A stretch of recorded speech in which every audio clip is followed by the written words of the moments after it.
Welcome to our channel. আজকে আমরা class 12 এর 3টে চ্যাপ্টার থেকে খুবই গুরুত্বপূর্ণ কিছু এমসিকিউ দেখে নেব।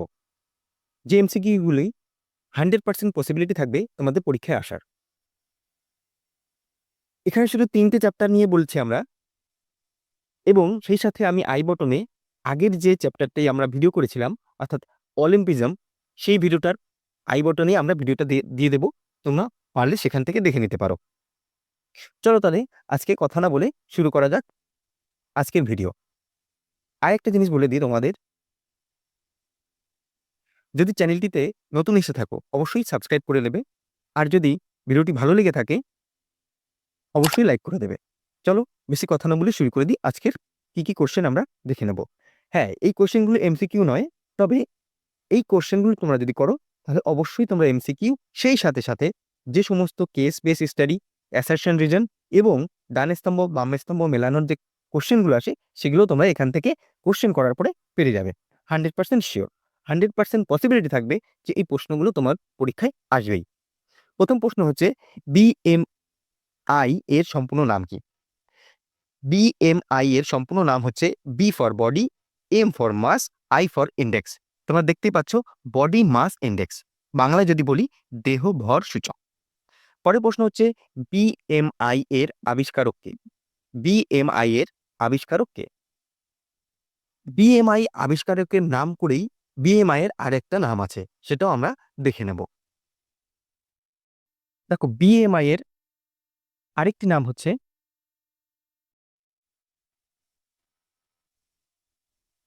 হচ্ছে সেটা হচ্ছে কিউটলেট ইন্ডেক্স। দেখতে পাচ্ছ কিউটলেট ইন্ডেক্স, এটা হচ্ছে বিএমআই এর আরেকটি নাম। তাহলে 3টে প্রশ্ন হয়ে গেল। এবং বিএমআই এর আবিষ্কারক কে? এই প্রশ্নটা কিন্তু ভালো গুরুত্বপূর্ণ কোশ্চেন। অ্যাডলফ কুইটলেট, ইনি হচ্ছেন বিএমআই এর আবিষ্কারক। ঠিক আছে, মনে রাখতে হবে তোমাদের। এরপরে প্রশ্ন হচ্ছে যে বিএমআই এর তোমরা যদি বলো বিএমআই এর, তাহলে বিএমআই এর সূত্রটি কি? দেহভর সূচকের সূত্রটি কি? দেহভর মানেই হচ্ছে বিএমআই, মাথা রাখতে হবে এগুলো। দেখো, এখানে লেখা আছে ওজন কেজি, ওজন কেজি, এবং নিচে লেখা আছে উচ্চতা ইন্টু উচ্চতা। ঠিক আছে, এবং K for KG, M for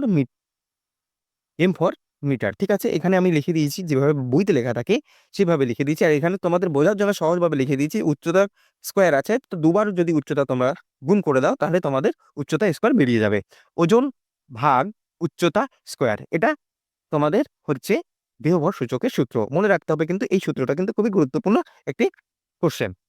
চলো পরের প্রশ্নটি হচ্ছে, অনুযায়ী দেহ ভর সূচকের তালিকা কি? দেখো, এইখান থেকে তোমরা যে রেজাল্টটা পাবে সেটা তোমাদের একটি চার্ট আছে। সেটা কে তৈরি করেছে?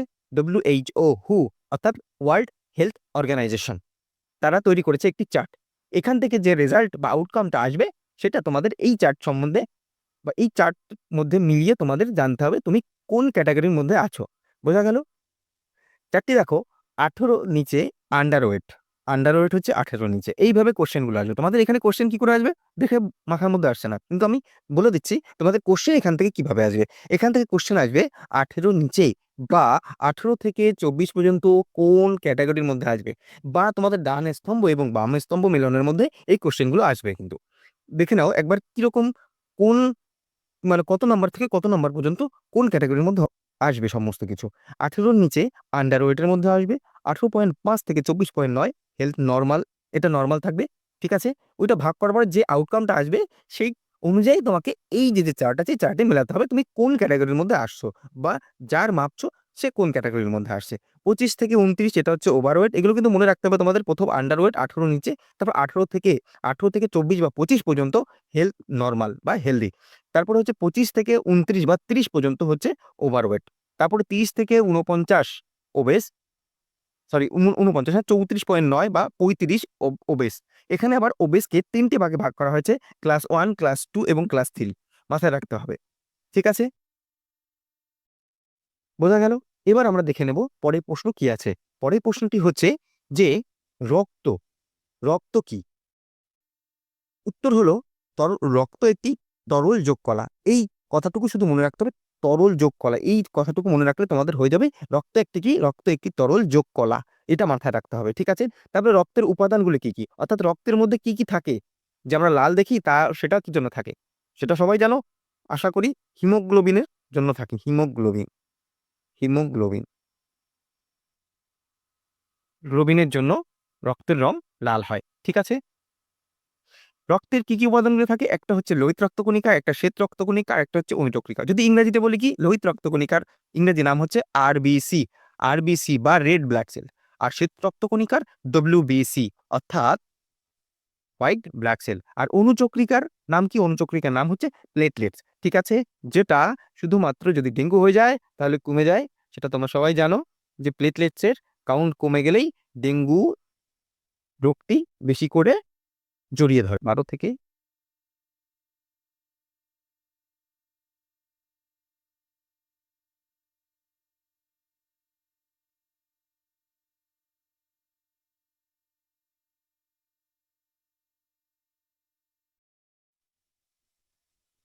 রক্তের কয়টি গ্রুপ আছে? রক্তের কয়টি গ্রুপ হয়? A D, A B, A B ও ও। ঠিক আছে, এ আলাদাভাবে, বি আলাদাভাবে, এ বি একসাথে এবং ও, এই কটি গ্রুপ হয়। এই কিসের গ্রুপ, এর উপর কিসের উপরে ভিত্তি করে হয়? অ্যান্টিজেন এবং অ্যান্টিবডি, অ্যান্টিজেন এবং অ্যান্টিবডির উপরে, অ্যান্টিজেন এবং অ্যান্টিবডি এর উপরে ভিত্তি করেই কিন্তু এই যে গ্রুপ হয় সেই গ্রুপগুলো হয়, অ্যান্টিজেন এবং অ্যান্টিবডি। ঠিক আছে, অ্যান্টিবডি এর উপরেই, এর উপরেই ডিপেন্ড করেই কিন্তু হয়। হ্যাঁ, সেটা কিসের উপরে হয়? আর এইচ ফ্যাক্টর। ঠিক আছে, আর এইচ ফ্যাক্টর, এটাকে বলা হয় আর এইচ ফ্যাক্টর। মাথায় রাখতে হবে কিন্তু আর এইচ ফ্যাক্টর কিন্তু পরীক্ষার মধ্যে আসতে পারে। কটি গ্রুপ থাকে এটা গুরুত্বপূর্ণ কোশ্চেন, রক্তকণিকা কি, এগুলো কিন্তু সবই গুরুত্বপূর্ণ কোশ্চেন। একটা ফালতু কোশ্চেন আমরা কিন্তু এখানে করবো না, মাথায় রাখতে হবে। পরের কোশ্চেন, ডব্লিউ এর সম্পূর্ণ নাম কি? ডব্লিউ এর সম্পূর্ণ নাম কি? বিশ্ব অ্যান্টি ডোপিং এজেন্সি। বিশ্ব মানে ওয়ার্ল্ড অ্যান্টি ডোপিং এজেন্সি। ঠিক আছে, ইংরেজিতে ওয়ার্ল্ড অ্যান্টি ডোপিং এজেন্সি। ঠিক আছে, এটার কাজ কি? এটার কাজ হচ্ছে যে খেলার মধ্যে কেউ যদি ডোপিং নেয়, ডোপিং কথাটির অর্থ কি সেটা আমরা এইখানে, তোমরা যদি চ্যানেলটি সাবস্ক্রাইব করে রাখো তবে অবশ্যই এই সমস্ত যত কোশ্চেন আমরা করছি, এই সমস্ত কোশ্চেনের সমস্ত ডিটেলস ভিডিও এই যে চ্যানেল, এই চ্যানেলে তোমরা পেয়ে যাবে। এই এছাড়াও তোমরা যে পরবর্তী সেমিস্টার দেবে, সেই সেমিস্টারের পর যে ক্লাসগুলো হয়, যদি তোমরা টিউশন পড়ে থাকো, টিউশনে যদি বুঝতে না পারো, অর্থাৎ টিউশনে তো এখন সব কিছুই এমসিকিউ কোশ্চেন করিয়ে দেয়, তো যদি বুঝতে না পারো তাহলে কিন্তু তোমরা কিন্তু অন্য অন্য যে কোশ্চেনগুলো হয়, অর্থাৎ কেস বেস স্টাডি এবং সেই সাথে অ্যাসারশন রিজন এইগুলো তোমরা কিন্তু করতে পারবে না। তো তার জন্য তোমাদের দরকার হচ্ছে বিস্তার ক্লাসের। আর বিস্তার ক্লাসের জন্য তোমরা এই চ্যানেলটি অবশ্যই সাবস্ক্রাইব করে রাখবে, তাহলে তোমরা এখান থেকে সমস্ত বিস্তার ক্লাসগুলো পেয়ে যাবে এবং বুঝতে সুবিধা হবে, এবং যার ফলে তোমরা ওই সমস্ত কোশ্চেনগুলো অ্যাটেন্ড করে আসতে পারবে নির্দ্বিধায়, উইথ কনফিডেন্স।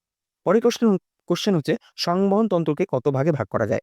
সংবহন তন্ত্রকে দুটি ভাগে ভাগ করা যায়, একটি হচ্ছে তন্ত্রীয় সংবহন, একটা হচ্ছে ফুসফুসীয় সংবহন। মাথায় রাখতে হবে, একটি হচ্ছে তন্ত্রীয় সংবহন আর একটা হচ্ছে ফুসফুসীয় সংবহন। ঠিক আছে, তন্ত্রীয় হচ্ছে, এটা কি হচ্ছে, সমস্ত বডি থেকে আমাদের তন্ত্রীয় সমস্ত বডিতে পাঠিয়ে দিচ্ছে। আর ফুসফুস হচ্ছে ফুসফুস থেকে যে সমস্ত অক্সিজেনেট এবং ডিঅক্সিজেনেট ব্লাড আছে সেগুলো আদান প্রদান করছে। আর তন্ত্রীয় হচ্ছে সারা বডির মধ্যে যখন ব্লাড সার্কুলেশন হচ্ছে। ঠিক আছে, তারপর হচ্ছে হৃৎপিণ্ডের কটি প্রকোষ্ঠ? এটা একটু যদিও সহজ প্রশ্ন। 4টি প্রকোষ্ঠ থাকে, ডান অলিন্দ, বাম অলিন্দ, ডান নিলয়, বাম নিলয়। মাথায় রাখতেই হবে যে ডান নিলয় ডান অলিন্দ, বাম নিলয় বাম অলিন্দ। ঠিক আছে, দুটো করে দুটো করে প্রকোষ্ঠ থাকে, উপরে দুটো আর নিচে হচ্ছে দুটো প্রকোষ্ঠ থাকে। সেগুলো একটায় অক্সিজেনেট ব্লাড অর্থাৎ অক্সিজেন যুক্ত রক্ত, এবং আরেকটা হচ্ছে অক্সিজেন বা কার্বন ডাই অক্সাইড যুক্ত রক্ত বহন করে। পরের প্রশ্ন হচ্ছে, একজন মানুষের হৃৎপিণ্ডের হার কত? একজন মানুষের হৃৎপিণ্ডের হার কত? একজন মানুষের হৃৎপিণ্ডের হার কত? দেখো, 70 থেকে 80, 70 থেকে, সরি 72 থেকে 80, 72 থেকে 80, 72 থেকে 80 প্রতি মিনিটে। মাথায় রাখতে হবে, তুমি যদি ভাবো যে তোমার কত হার্টবিট, তাহলে অবশ্যই যে ব্র্যাকিয়ালিস যে ব্র্যাকিয়ালিস যে আর্টারি আছে, ঠিক আছে, সেই আর্টারির উপরে হাত রেখে এবং ডাক্তাররা দেখে 30 সেকেন্ড তোমরা দেখতে পারো যে তোমার কত কাউন্ট হচ্ছে। সেই কাউন্ট হিসাবে যদি 30 সেকেন্ড করো তাহলে 2 দিয়ে গুণ করে দেবে, যেটা হবে সেটাই হচ্ছে তোমার হৃদস্পন্দনের হার। মাথায় থাকবে, সাধারণ মানুষের 72 থেকে 80 হয়, কিন্তু যারা খেলোয়াড় তাদের কিন্তু কম হয়। মাথায় রাখতে হবে। এখানে একটা প্রশ্ন আমি বলে দিই, সেটা হচ্ছে অ্যাথলেটিক হার্ট। অ্যাথলেটিক হার্ট কি? যারা খেলাধুলা করে, প্রতিনিয়ত খেলাধুলা করে, তাদের কিন্তু হার্টের সাইজ বড় হয়ে যায়। যার ফলে তাদের যে হৃৎপিণ্ডের হার আছে সেটা কিন্তু কমে যায়। ঠিক আছে? তার জন্য ঘাবড়ানোর কিচ্ছু নেই। যারা খেলাধুলা করে তাদেরও খুবই ঘাবড়ানোর কিছু নেই। পরের প্রশ্ন হচ্ছে হার্ট উৎপাদের সূত্র কি? হার্ট উৎপাদ কি সেটা পরের প্রশ্নে আমরা দেখে নেব। হার্ট উৎপাদের সূত্র কি? ঘাত পরিমাপ ইনটু হৃদস্পন্দনের হার। হৃদস্পন্দনের হার, এখানে হৃদস্পন্দনের হার হবে। ঠিক আছে? হৃদস্পন্দনের হার। পরের প্রশ্ন হচ্ছে একজন পূর্ণবয়স্ক মানুষের বিশ্রামরত অবস্থায় ঘাত পরিমাণ কত?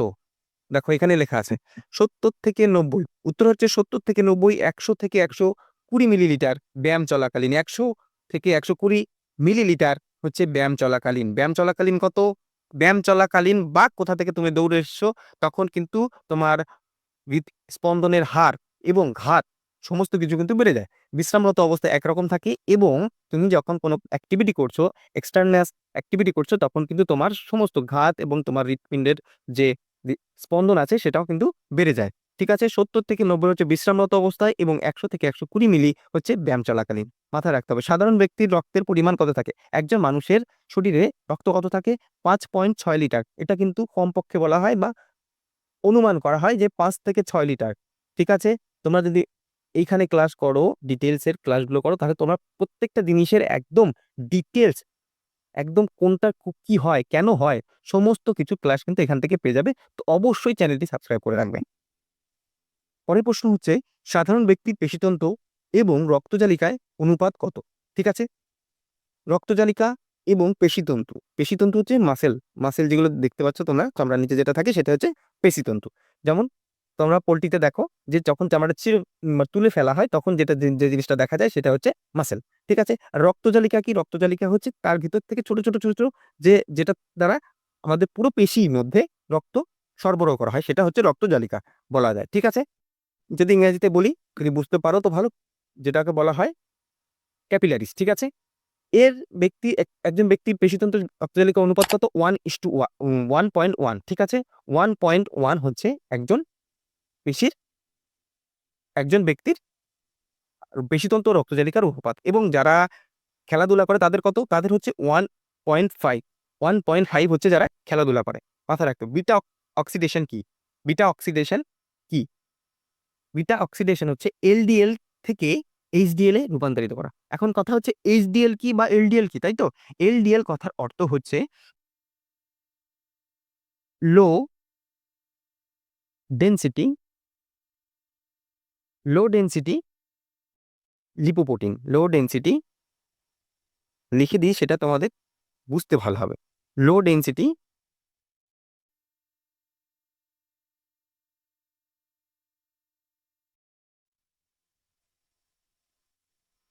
লিপোপ্রোটিন।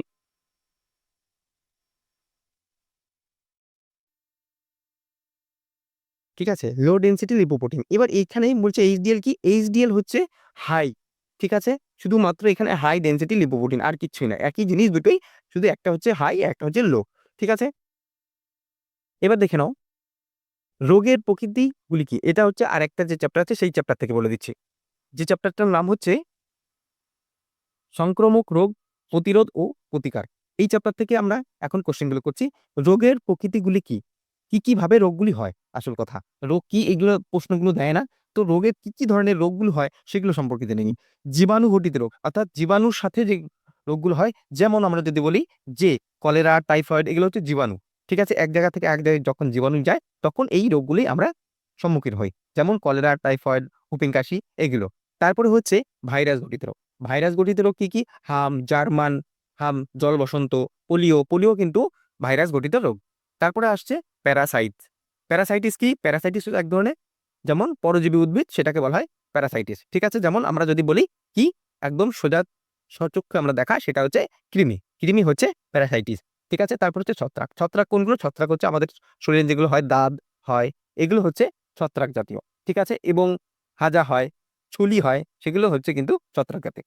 প্রাণী বা প্রাণী বা জীবঘটিত যেগুলো রোগগুলো আছে সেগুলো কি? সেগুলো হচ্ছে চুলকানি জাতীয় যে সমস্ত জিনিসগুলো আছে এগুলোকে বলা হয় আমাদের প্রাণী বা জীবঘটিত রোগ।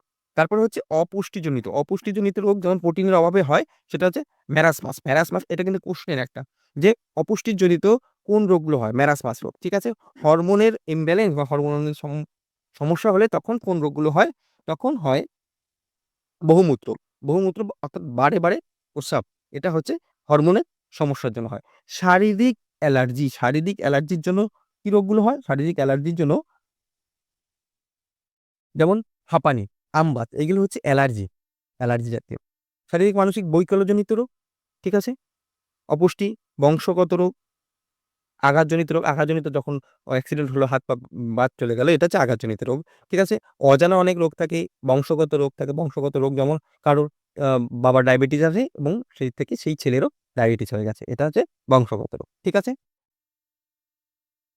চলো এরপরে হচ্ছে যৌন ইন্দ্রিয়ের নেক্সট কোয়েশ্চেন হচ্ছে যৌন ইন্দ্রিয়ের মাধ্যমে কোন রোগ বিস্তার লাভ করে? দেখো হেপাটাইটিস বি, এইডস, সিফিলিস এবং গনোরিয়া। এই গনোরিয়া, সিফিলিস এইগুলো এবং এইডস এইগুলো হচ্ছে হেপাটাইটিস বি যৌন ইন্দ্রিয়ের জন্য হয় একদমই বাস্তব। কিন্তু এইডস এই কথাটা তোমরা বেশি শুনেছো। এইডস, ঠিক আছে? আমরা পরের জায়গায় লেখা আছে যে এইডস এর সম্পূর্ণ নাম গুরুত্বপূর্ণ কোয়েশ্চেন। ঠিক আছে? যৌন ইন্দ্রিয়ের মাধ্যমে এটাও কিন্তু একটা গুরুত্বপূর্ণ কোয়েশ্চেন। ঠিক আছে? পরের কোয়েশ্চেন দেখে নেব। পরের কোয়েশ্চেন হচ্ছে যে নিউমোনিয়া রোগের সুপ্তাবস্থা কতদিনের? সুপ্তাবস্থা কথা অর্থ কি? এটাও কোয়েশ্চেন হতে পারে। যে সুপ্তাবস্থা মানে কি? সুপ্তাবস্থাকে আমরা ইংরেজিতে বলি ইনকিউবেশন পিরিয়ড। ঠিক আছে? এই সময় কি হয়? যেমন কোভিডে তোমরা দেখেছো যে ১৫ দিন বা ১২ দিন ঘরের মধ্যে রাখতে বলা হয়েছে। ১৪ দিন রাখতে বলা হয়েছে। হ্যাঁ, এটাও কিন্তু একটা কোয়েশ্চেন যে কোভিডে সুপ্ত অবস্থা কতদিনের? ১৪ দিনের। মাথায় রাখতে হবে। ১৪ দিন এই যে ১৪ দিন যে কি সিম্পটম গুলো দেখা যায় বা আস্তে, আস্তে যে সিম্পটম গুলো দেখা যায় সেগুলো বলা হচ্ছে সুপ্ত অবস্থা। মানে রোগটা তখন বা ভাইরাস সেইভাবে ছড়িয়ে পড়তে পারে না শরীরের ভিতরে। তো তখন আস্তে, আস্তে যাতে ছড়িয়ে পড়ছে সেগুলো দেখার জন্য যে সময়টা থাকে সেটাকে বলা হয় সুপ্ত অবস্থা। ঠিক আছে? নিউমোনিয়া রোগে কতদিন? ১ থেকে ৩ দিনের। ঠিক আছে? এগুলো কিন্তু এক ধরনের কোয়েশ্চেন। কোভিড কতদিনের সুপ্ত অবস্থায় ছিল? ১৪ দিনের ১ থেকে ১৪ দিন। তাহলে এটা হচ্ছে ১ থেকে ৩ দিন। ঠিক আছে? পরের কোয়েশ্চেন কি? পরের কোয়েশ্চেন হচ্ছে পরের কোয়েশ্চেন হচ্ছে রোগ সংক্রমণের প্রকৃতি অনুযায়ী সংক্রমণ রোগকে কটি ভাগে ভাগ করা যায়? ঠিক আছে? অপশনগুলো কি আছে? ৪ টি ভাগে ভাগ করা যায়। এপিডেমিক, এন্ডেমিক, স্পোরেডিক আর প্যান্ডেমিক। আচ্ছা, প্যান্ডেমিক সম্পর্কে সবাই একটু শুনেছো। কিন্তু এপিডেমিক, এন্ডেমিক এবং স্পোরেডেমিক যারা পড়েছো তারা শুনেছো বা যারা কি কোনো কোচিং এ গিয়ে ক্লাস করেছো এবং নোট নিয়েছো তারাই জানো। ঠিক আছে? তবুও আমি একবার মনে করে দিচ্ছি। এপি আর এন্ডেমিক আর প্যান্ডেমিক। প্যান মানে হচ্ছে পুরো পুরো জায়গাটা নিয়ে যখন হয় অর্থাৎ ভারতবর্ষের পুরো জায়গাটা তখন বলা হয় প্যান ইন্ডিয়া। তোমরা শুনে থাকবে যখন কোনো সিনেমা রিলিজ করে তখন বলে প্যান ইন্ডিয়া সিনেমা রিলিজ। এই ধরনের কথা যে প্যান ইন্ডিয়া। এই যে প্যান মানে সমস্ত জায়গায় এটা মানে হচ্ছে প্যান্ডেমিক। অর্থাৎ এক দেশ থেকে যখন অন্য দেশে ছড়িয়ে যাচ্ছে তখন বলা হচ্ছে প্যান্ডেমিক। স্পোরাডেমিক কি? স্পোরাডেমিক হচ্ছে যখন একটা দেশেরই কোনো একটা জায়গায় হয়তোবা কলকাতার কোনো জায়গায় কোনো একটা রোগ হলো এবং সেই রোগটা দেখা গেল যে মুম্বাইয়ের একটা জায়গায় রোগ হয়েছে বা ওয়েস্ট বেঙ্গলেরই কলকাতায় হলো বা দক্ষিণবঙ্গে একটা জায়গায় কিছু লোকের মধ্যে হলো তখন এটাকে বলা হচ্ছে এপিডেমিক। অর্থাৎ কোনো একটি জায়গায় কিছু, কিছু অঞ্চলে যখন কোনো রোগ ছড়ায় তখন বলা হচ্ছে এপিডেমিক। এন্ডেমিক কি? এন্ডেমিক কি? এন্ডেমিক হচ্ছে যে কোনো একটা অঞ্চল, বড় একটা অঞ্চল জুড়ে অর্থাৎ যদি আমরা বলা হয় যে কলকাতার পুরো অঞ্চলটা জুড়ে একটা রোগ দেখা দিয়েছে সেটা হচ্ছে এন্ডেমিক। আর এপিডেমিক কি? যে না কলকাতার কোনো একটা জায়গায়, কোনো একটি অঞ্চল, ছোট একটা অঞ্চল সেখানে রোগটি ছড়িয়ে গেছে তখন বলবো আমরা এপিডেমিক। ঠিক আছে? আর কারোর কোনো সমস্যা থাকার কথা না। Epidemic, endemic, sporadic. মানে স্প্রেড করছে যখন একটা জায়গা থেকে আরেকটা জায়গায় তখন সেটাকে বলছি স্পোরাডেমিক। ঠিক আছে? পরের কোয়েশ্চেন কি? পরের কোয়েশ্চেন হচ্ছে ডিপথেরিয়া রোগের প্রতিষেধকের নাম কি? ঠিক আছে? এইরকম কিন্তু প্রত্যেকটা রোগের নাম যেগুলো বইতে তোমাদের আছে সেখান থেকে কিন্তু কোয়েশ্চেন আসবে। আমরা সেগুলো সম্পর্কেও বলে দেব। ডিপথেরিয়া রোগের প্রতিষেধকের নাম হচ্ছে ডিপিটি। এখানে কিন্তু ৩ টি প্রতিষেধক আছে। ডিপিটি বা ট্রিপল অ্যান্টিজেন ৩ টি প্রতিষেধকের একই কিন্তু। ডিপথেরিয়া সেই সাথে হুপিং কফ এবং টিটেনাসের একই কিন্তু যে প্রতিষেধক সেটি একই। ডিপিটি সেটা কিন্তু একই। ডিপিটি ৩ টি রোগের কথা কি বললাম? একটি হচ্ছে ডিপথেরিয়া, হুপিং কফ আরেকটি হচ্ছে টিটেনাস। ঠিক আছে? এই ৩ টেরই একই ডিপিটি। ওইজন্য এটাকে ট্রিপল অ্যান্টিজেন বলে। ঠিক আছে? অ্যান্টিজেন কি করে? অ্যান্টিজেনের কাজ হচ্ছে আমাদের দেহের মধ্যে রোগ প্রতিরোধ করা। ঠিক আছে? আরো সবগুলো বলে দিই এবং লিখেও দিই তাহলে তোমাদের বুঝতে সুবিধা হবে যে যক্ষ্মার যে প্রতিষেধক, সেটার নাম কি? সেটির নাম হচ্ছে BCG। ঠিক আছে, BCG টিকা হচ্ছে যক্ষার, মাথায় রাখতে হবে। হ্যাঁ, পরীক্ষার সময় আসার চান্স আছে কিন্তু এই যক্ষা বা ডিপথেরিয়ার যে প্রতিষেধক আছে তার নাম। পরের প্রশ্ন হচ্ছে এইচআইভি কথার অর্থ কি? সবাই শুনেছে এইচআইভি এবং এইডস কথাটি। ঠিক আছে, এইচআইভি কথার অর্থ হচ্ছে হিউম্যান ইমিউন ডেফিসিয়েন্সি। ঠিক আছে, immune deficiency, human immune deficiency virus. ঠিক আছে, H for human, I for immune, আর ভি ফর ভাইরাস। ঠিক আছে, কিন্তু এখানে I for immune deficiency, deficiency মানে কম। ঠিক আছে, ইমিউনিটি যখন কমে যায়, অর্থাৎ এইচআইভির জিনিসটাই হচ্ছে যে আমাদের যে ইমিউনিটি আছে সেটাকে কমিয়ে দেওয়া, সেটাই হচ্ছে ইমিউন ডেফিসিয়েন্সি। ঠিক আছে, ইমিউন ডেফিসিয়েন্সি। তারপরে প্রশ্ন হচ্ছে এইডস কথার অর্থ কি? এইডস কথার অর্থ হচ্ছে অ্যাকোয়ার্ড ইমিউন ডেফিসিয়েন্সি। ঠিক আছে, এইটার এই এইচআইভি যখন একটা একদম সর্বোচ্চ লেভেলে চলে যায় তখন এটাকে বলা হয় এইডস। ঠিক আছে, এইচআইভি হচ্ছে প্রথম দশা এবং এইডস হচ্ছে দ্বিতীয় দশা। ঠিক আছে, বা লাস্ট দশা হচ্ছে এইডস। এইডস কথার অর্থ হচ্ছে অ্যাকোয়ার্ড ইমিউন ডেফিসিয়েন্সি। ঠিক আছে, ইমিউনিটি থেকে এসছে ইমিউন। ঠিক আছে, ইমিউনি আমাদের যে ইমিউনিটি আছে সেটাকে নষ্ট করে দেয়া হচ্ছে এইচআইভি নামক ভাইরাস। পরের প্রশ্ন হচ্ছে ডেঙ্গু রোগ কোন মশা বহন করে? ঠিক আছে, ডেঙ্গু রোগ কোন মশা বহন করেন? সেটি হচ্ছে স্ত্রী এডিস মশা হচ্ছে ডেঙ্গু রোগ বহন করে। ডেঙ্গু রোগ বহন করে কি? স্ত্রী এডিস মশা। ঠিক আছে, কোন অঞ্চলে এই রোগের প্রভাব বেশি হয়? কোন অঞ্চলে এই রোগের প্রভাব বেশি হয়? এটা কিন্তু গুরুত্বপূর্ণ কোশ্চেন। এই কোশ্চেনটা নাও দিতে পারে, কারণ এই কোশ্চেনটা অনেকে জানো, কিন্তু এই কোশ্চেনটা কিন্তু অনেকেই জানো না। তো তার জন্য জেনে রাখো কোন অঞ্চলে এই রোগের প্রভাব বেশি। এই রোগ বলতে ডেঙ্গু রোগের কথা বলা হচ্ছে এখানে। ঠিক আছে, কোন রোগের? ডেঙ্গু রোগের। ঠিক আছে, কোথায় হয়? ট্রপিক্যাল ও সাবট্রপিক্যাল। এখন মাথার মধ্যে আসে ট্রপিক্যাল আর সাবট্রপিক্যাল কোথায়?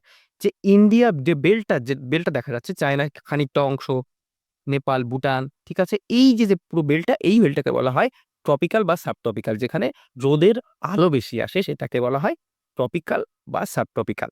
সমস্ত কিছু ডিটেইলসে তোমরা যদি ভিডিওগুলো দেখো পরপর এই চ্যানেলগুলো, তাহলে তোমরা পেয়ে যাবে সমস্ত কিছু সম্পর্কে। ঠিক আছে? পরের কোশ্চেন হচ্ছে কোন অঞ্চলে এই রোগের এটা হয়ে গেছে। ম্যালেরিয়া শব্দের আক্ষরিক অর্থ কি? বাহ! এই কথাটি ম্যালেরিয়া শব্দের অর্থ, এটা কিন্তু অনেকেই জানো না। যারা পড়েছে তারা জানো। কিন্তু অনেকেই আছে যারা জানে না। ইভেন অনেক ভালো মানুষ আছে, তারাও জানে না যে ম্যালেরিয়া শব্দের আক্ষরিক অর্থ কি? ম্যালেরিয়া শব্দের আক্ষরিক অর্থ হচ্ছে দূষিত বায়ু। ঠিক আছে? শব্দটি ম্যাল ম্যাল কথার অর্থ হচ্ছে বা স্মেল কথার অর্থ হচ্ছে দূষিত, আর এরিয়া কথার অর্থ হচ্ছে বায়ু। ঠিক আছে, এই কথাটি নেওয়া হয়েছে ইতালি থেকে এই কথাটি নেওয়া হয়েছে ইতালি থেকে। ঠিক আছে, এই কথাটি নেওয়া হয়েছে ইতালি থেকে। ইতালীয় ভাষা এটা, ইতালীয় ভাষা। মাথায় রাখতে হবে এটা কোথা থেকে নেওয়া হয়েছে? ইতালি থেকে। ঠিক আছে, পরের প্রশ্ন পরের প্রশ্ন হচ্ছে স্থূলতা কমানো বা নিয়ন্ত্রণের জন্য একটি যোগাসনের নাম লেখো। এখান থেকে কিন্তু প্রশ্ন আসতে পারে স্থূলতা এবং আমাদের যে রক্তচাপ আছে, অর্থাৎ উচ্চ রক্তচাপ, সেখান থেকে কিন্তু কোশ্চেন একটা আসতে পারে যে কোন ধরনের যোগ নিয়ন্ত্রণ করে এই সমস্ত রোগগুলিকে। ঠিক আছে, এটার উত্তর হচ্ছে সূর্য নমস্কার। এটার উত্তর হচ্ছে সূর্য নমস্কার। আচ্ছা, স্থূলতার আরেকটি নাম আমরা বলি যেটাকে হচ্ছে ওবেসিটি কথার বাংলা অর্থ হচ্ছে স্থূলতা। আচ্ছা, উচ্চ রক্তচাপ বলে দিয়েছিলাম। উচ্চ রক্তচাপ যদি তোমরা ধ্যান করো, ঠিক আছে, ভুজঙ্গাসন বা প্রাণায়াম করো, তাহলে কিন্তু উচ্চ রক্তচাপ কমানো যায়। সেই সাথে আর্থারাইটিস কথার অর্থ হচ্ছে যখন হাড় ক্ষয়প্রাপ্ত হয় তো সেটাকে বলা হয় আর্থারাইটিস। অনেকের হাঁটুতে হয়। ঠিক আছে, সেটাকে কিভাবে কমানো যায় বা কোন যোগাসনের মাধ্যমে কমানো যায়? সেটি হচ্ছে, এক হচ্ছে বজ্রাসন, একটা হচ্ছে শবাসন। ঠিক আছে, এই দুটি আসনের মাধ্যমে তুমি আর্থারাইটিস কমাতে পারো কিন্তু। তারপরে পরের প্রশ্ন হচ্ছে পুষ্টির পরিপোষকগুলির নাম কি? পুষ্টির পরিপোষকগুলি। ঠিক আছে, এখানে কিন্তু আমরা আরেকটা চ্যাপ্টার শুরু করে দিয়েছি। এখান থেকে যে কোশ্চেনগুলো দেখছি এই কোশ্চেনগুলো কিন্তু খুবই গুরুত্বপূর্ণ কোশ্চেন। ঠিক আছে, পরীক্ষার মধ্যে এখান থেকে তুমি 100 এ 100% যতগুলো কোশ্চেন আছে তার থেকে তুমি 10 থেকে 15টা কোশ্চেন এর মধ্যে থেকেই পেয়ে যাবে। হ্যাঁ, যদি এর থেকে নাও পাও, দেখবে তোমরা এমসিকিউর মধ্যে না পেলে তোমরা কিন্তু পেয়ে যাবে কোথায়? না, কারণ এবং বিবৃতির মধ্যে, স্টেটমেন্ট কোশ্চেনের মধ্যে এবং সেই সাথে মেলানো কোশ্চেনের মধ্যে কিন্তু তোমরা পেয়ে যাবে। ঠিক আছে, যে এই প্রশ্নগুলো এমসিকিউ নয় তাহলে কি করে হবে? কিন্তু এখান থেকে কিন্তু তোমরা প্রশ্ন পেয়ে যাবে। প্রশ্ন কি? পুষ্টির পরিপোষকগুলির নাম লেখো। কি আছে? উত্তর হবে কার্বোহাইড্রেট বা শর্করা, প্রোটিন বা আমিষ, এবং ফ্যাট বা চর্বি, ঠিক আছে?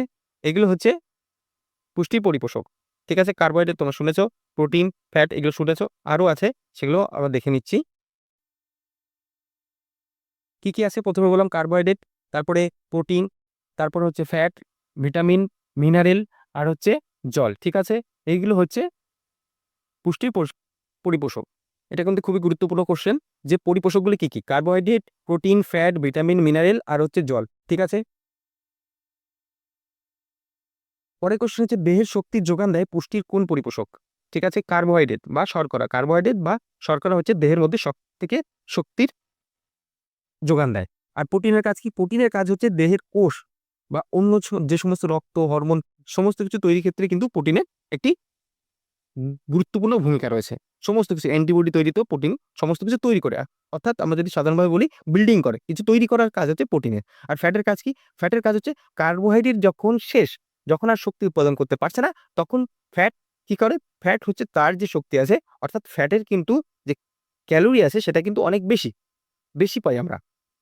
আমরা পরের প্রশ্ন অনেক পরের প্রশ্নে আছে, দেখো, দেখা যাচ্ছে 1 গ্রাম শর্করা কত কিলো ক্যালোরি তাপ শক্তি উৎপাদন হয়, ঠিক আছে? কার্বোহাইড্রেট প্রকারভেদ গুলি কি কি? কার্বোহাইড্রেট প্রকারভেদ কি কি? কার্বোহাইড্রেটকে কয় ভাগে ভাগ করা যায়? ঠিক আছে, প্রশ্ন দেখতে পাচ্ছ, কার্বোহাইড্রেটকে কয় ভাগে ভাগ করা যায়? এ সরল কার্বোহাইড্রেট, বি যৌগিক কার্বোহাইড্রেট, ঠিক আছে? এই যৌগিক কার্বোহাইড্রেটকে আবার দুই ভাগে ভাগ করা যায়, একটি হচ্ছে অলিগো স্যাকারাইড আর হচ্ছে পলিগোস্যাকারাইড। এই দুটি ভাগে ভাগ করা যায়, অলিগোস্যাকারাইড আর হচ্ছে পলিস্যাকারাইড, ঠিক আছে? আরও থাকে, সেগুলো তোমাদের জেনে লাভ নেই, তোমাদের বইতে যেগুলো আছে সেগুলো জানো, ঠিক আছে? পরের কোশ্চেন কি? পরের কোশ্চেন হচ্ছে 1 গ্রাম শর্করায় কত কিলো ক্যালোরি তাপ শক্তি উৎপাদন হয়?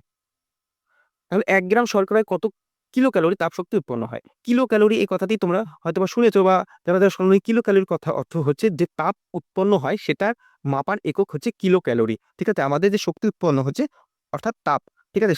তাপ থেকেই কিন্তু আমাদের যে সমস্ত জিনিস, সেই সেই যে তাপ থেকেই যান্ত্রিক শক্তি বা অন্য শক্তিতে রূপান্তরিত হয়, ঠিক আছে? এই তাপকে আমরা কোন একক দ্বারা পরিমাপ করি? সেটা হচ্ছে কিলো ক্যালোরি। তাহলে 1 গ্রাম শর্করা বা কার্বোহাইড্রেট থেকে কত কিলো ক্যালোরি তৈরি হচ্ছে? 4.1 কিলো ক্যালোরি। তাহলে প্রোটিনের কত?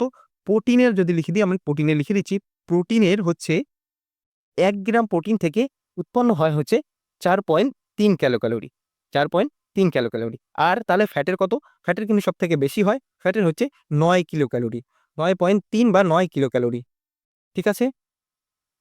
মাথায় রাখতে হবে কিন্তু, এগুলো কিন্তু প্রশ্ন এক একটা, আর এগুলো কিন্তু খুবই গুরুত্বপূর্ণ একটা কোশ্চেন। সবকটাই গুরুত্বপূর্ণ, ঠিক আছে? প্রোটিনের কত, ফ্যাটের কত, এগুলো কিন্তু তোমাদের জানতে হবে এবং মনে রাখতে হবে। প্রোটিনের কত, শর্করার কত, এবং সেই সাথে ফ্যাটের কত। পরের কোশ্চেন পরের কোশ্চেন হচ্ছে, প্রোটিন কোন যৌগ সমন্বয়ে গঠিত? সমস্ত কিছুই কিন্তু গঠিত হয়েছে কোনো না কোনো পরমাণু বা অণু দ্বারা, ঠিক আছে? যেমন প্রোটিনে কোন যৌগ সমন্বয়ে গঠিত? প্রোটিন কিন্তু একটা জিনিস বেশি নেয়, সেটা হচ্ছে নাইট্রোজেন। কি বেশি নেয়? সেটা হচ্ছে নাইট্রোজেন। তাহলে কি কি আছে? কার্বন, হাইড্রোজেন, নাইট্রোজেন আর অক্সিজেন। শুধুমাত্র প্রোটিনেই কিন্তু নাইট্রোজেন থাকে, আর যেগুলো আছে ফ্যাট এবং সেই সাথে সাথে শর্করা অর্থাৎ কার্বোহাইড্রেট, কিন্তু শুধু তিনটে জিনিস থাকে, কার্বন, হাইড্রোজেন আর হচ্ছে অক্সিজেন। এই তিনটি জিনিস দিয়েই কিন্তু ফ্যাট আর কার্বোহাইড্রেট দুটো তৈরি। কিন্তু শুধুমাত্র প্রোটিনে, এটা মনে মাথায় রাখতে হবে, শুধু নাইট্রোজেন থাকে, ঠিক আছে? পরের প্রশ্ন হচ্ছে, গলবণ্ড রোগ কোন খনিজের অভাবে ঘটে থাকে? গলবণ্ড রোগ কোন খনিজের অভাবে, ঠিক আছে? খনিজের অভাবে ঘটে থাকে। আমরা সেই সময় পড়েছি মিনারেল, মিনারেলের মানেই হচ্ছে খনিজ, ঠিক আছে? এই খনিজকে দুটি ভাগে ভাগ করা যায়, খনিজকে দুটি ভাগে ভাগ করা যায়, একটা হচ্ছে মুখ্য, একটা হচ্ছে গৌণ। দুটি ভাগে ভাগ করা যায়, একটি কি? একটি হচ্ছে মুখ্য, আরেকটা হচ্ছে গৌণ। মাথায় রাখতে হবে মুখ্য কেন বলছি এবং গৌণ কেন বলছি। মুখ্য হচ্ছে যেটা আমাদের শরীরে সব থেকে বেশি দরকার, আর গৌণ হচ্ছে যেটা আমাদের শরীরে দরকার কিন্তু খুব কম পরিমাণে। মুখ্যর মধ্যে আমরা যদি বলতে পারি, সেটা হচ্ছে ক্যালসিয়াম, ফসফরাস, ঠিক আছে? এইগুলো হচ্ছে ক্যালসিয়াম, ফসফরাস, এইগুলো হচ্ছে অতিমাত্রিক, অর্থাৎ মুখ্য, যেগুলো আমাদের দরকার। ক্যালসিয়াম, পটাশিয়াম, এগুলো হচ্ছে আমাদের শরীরে বেশি পরিমাণে দরকার, ঠিক আছে? আর স্বল্প মাত্রিকের মধ্যে যেমন আমরা বলতে পারি লোহা, তামা, দস্তা, ব্রোন, এগুলো হচ্ছে স্বল্প মাত্রিক বা গৌণ, ঠিক আছে? স্বল্প মাত্রিক বা গৌণ। আর মুখ্যর মধ্যে কি কি আছে? মুখ্যর মধ্যে আছে হচ্ছে সোডিয়াম, পটাশিয়াম, ক্যালসিয়াম, ফসফরাস, এগুলো হচ্ছে আমাদের শরীরের মধ্যে বেশি দরকার, ওর জন্য এটাকে বলা হচ্ছে মুখ্য। তাহলে খনিজকে দুটি ভাগে ভাগ করা যায়, এখানে কিন্তু একটা প্রশ্ন পেয়ে গেলে তুমি। পরের কোশ্চেন কি আছে? পরের কোশ্চেন হচ্ছে, ওই প্রশ্নটার উত্তর হচ্ছে আয়োডিন। এই প্রশ্নটার আয়োডিন মাথায় রাখতে হবে, আয়োডিনের অভাবে কিন্তু গলগণ্ড রোগ হয়। পরের প্রশ্ন হচ্ছে ভিটামিন এ এর রাসায়নিক নাম কি? প্রত্যেকটা রাসায়নিক নামগুলো আমি বলে দেবো, সমস্ত কিছু মাথার মধ্যে রেখে দাও। ভিটামিন এর হচ্ছে রেটিনল, ভিটামিন এর হচ্ছে রেটিনল। এর পরে কিন্তু আমরা বিটে যাব না, ঠিক আছে? ও আগে বলে দিই ভিটামিন কয় ভাগ, ভিটামিনকে, ভিটামিনগুলি কি কি? ভিটামিনগুলি হচ্ছে এ হয়ে গেল, ডি, ডি, ই, কে, সি, বি, আর আরেকটা হচ্ছে পি। এই কটা মাত্র ভিটামিন হয়, A, D, E, K, C, B, P, ঠিক আছে? বির আবার অনেকগুলো ভাগ থাকে, সির একটা, টির একটা, এই টি আবার সির সাথেই কাজ করে, ঠিক আছে? প্রশ্ন আছে আর সেটা সম্পর্কে আমরা তখন জেনে নেবো। কে আর ই আর ডি, এ, ডি, ই, কে, এই কটা হচ্ছে কিসে দ্রবীভূত, এই কটা হচ্ছে তেলে দ্রবীভূত, আর যেগুলো বাকি সবগুলোই হচ্ছে জলে। তাহলে এ, ডি, ই, কে তেলে, বাকি সব জলে। মাথায় রাখার জন্য এটা বলে দিলাম ট্রিকটা। ট্রিকটা কি? এ, ডি, ই, কে তেলে, আর বাকি সব জলে। তাহলে এ, ডি, ই, কে বাদ দিয়ে সমস্ত কিছুই জলে দ্রবীভূত হয়, অর্থাৎ জলের মধ্যে যদি দিয়ে দাও তাহলে জলের সাথে মিশে যাবে এক কথায়, ঠিক আছে? পরের কোশ্চেন কি আছে? পরের কোশ্চেন হচ্ছে ভিটামিন ই এর রাসায়নিক নাম ও অপর নাম কি? হ্যাঁ, প্রত্যেকটা ভিটামিনের যেমন রাসায়নিক নাম আছে, তার কিছু কিছু ভিটামিনের অপর আরেকটি নামে আখ্যায়িত করা হয়, ঠিক আছে? প্রত্যেকটি ভিটামিনের রাসায়নিক নামগুলো একবার বলে দিই, তাহলে তোমাদের মনে রাখতে সুবিধা।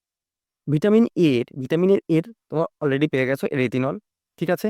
তাহলে ভিটামিন এর পরে ভিটামিন ডি কি? ভিটামিন ডির হচ্ছে ক্যালসিফেরল, ক্যালসিফেরল, ক্যালসিফেরল। ভিটামিন ডির পরে ভিটামিন ই কি? ভিটামিন এর হচ্ছে tocopherol, tocopherol, tocopherol. Vitamin D, E, K এর কি? কে এর হচ্ছে ফাইলোকুইনাইন, ফাইলোকুইনাইন, ফাইলোকুইনাইন, ঠিক আছে? তারপরে হচ্ছে ভিটামিন বির অনেকগুলো নাম আছে, তো ওটা লিখছি না। ভিটামিন সির হচ্ছে অ্যাসকর্বিক অ্যাসিড, অ্যাসকর্বিক, কর্বিক অ্যাসিড। ভিটামিন বি, ভিটামিন পির হচ্ছে বায়োফ্লাভোনয়েডস, বায়োফ্লাভোনয়েডস, বায়োফ্লাভোনয়েডস,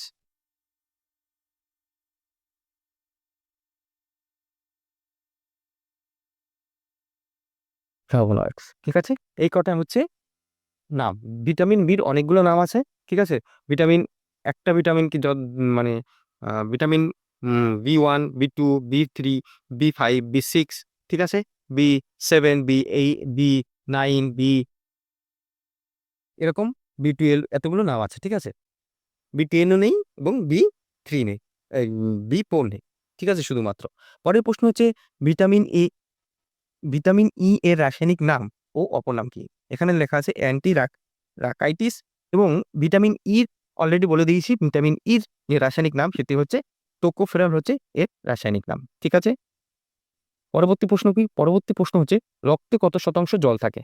রক্তে জল থাকে 90% হচ্ছে রক্তে জল থাকে। মাথায় রাখতে হবে 90% কিন্তু জল থাকে।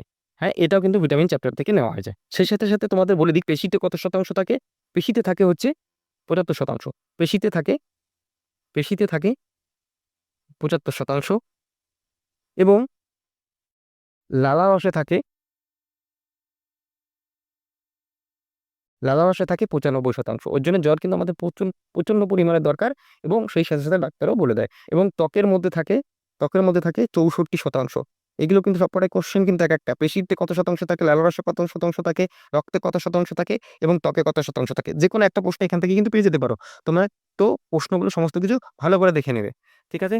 পরে হচ্ছে, পরের প্রশ্ন কি আছে? পরের প্রশ্ন হচ্ছে ভিটামিন পি বা বায়োফ্লাভিন, ফ্লাভোনয়েডস, বায়োফ্লাভোনয়েডস কোন ভিটামিনের সাথে যোগ করে কাজ করে, ঠিক আছে? এটা হচ্ছে প্রশ্ন। তাহলে উত্তর কি? উত্তর হচ্ছে ভিটামিন সির সাথে। অর্থাৎ ভিটামিন পি যদি, সি যদি না থাকে তাহলে কিন্তু পি কাজ করতে পারবে না। মাথায় রাখতে হবে এই পি কিন্তু ভিটামিন সির সাথে একসাথে হয়ে কাজ করে। এখান থেকে কিন্তু যতগুলো প্রশ্ন আসার মতো সেগুলো কিন্তু তোমাদের আমি এই ভিডিওর মধ্যে সমস্ত কিছু বলে দিয়েছি। ভিডিওটি প্রথম থেকে একদম লাস্ট পর্যন্ত দেখো, এর থেকে 10 থেকে 15 কোশ্চেন তোমরা পেয়ে যাবে, আমি 100% গ্যারান্টি দিয়ে দিচ্ছি। চ্যানেলটিতে যদি নতুন এসে থাকো তাহলে অবশ্যই সাবস্ক্রাইব করে দেবে। আর যদি আমাদের সাথে জুড়তে চাও তাহলে এই যে হোয়াটসঅ্যাপ নাম্বারটি আছে, এই হোয়াটসঅ্যাপ নাম্বারে তোমরা যুক্ত হতে পারো। এখানে একটা চ্যানেল আছে আমাদের, এবং আমাদের টেলিগ্রাম চ্যানেল, সেটি হচ্ছে ফিজিক্যাল এডুকেশন ফ্যামিলি। এখানেও তোমরা যুক্ত হতে পারো। Thank you, take care. অবশ্যই চ্যানেলটি সাবস্ক্রাইব করে নেবে, এবং ভিডিওটি শেষ পর্যন্ত দেখে থাকলে অবশ্যই লাইক দিয়ে দেবে। আর বন্ধুদের মধ্যে শেয়ার করতে ভুলবে না। যত তোমরা শেয়ার করবে ততই ভিডিওটি সবার কাছে পৌঁছে যাবে, এবং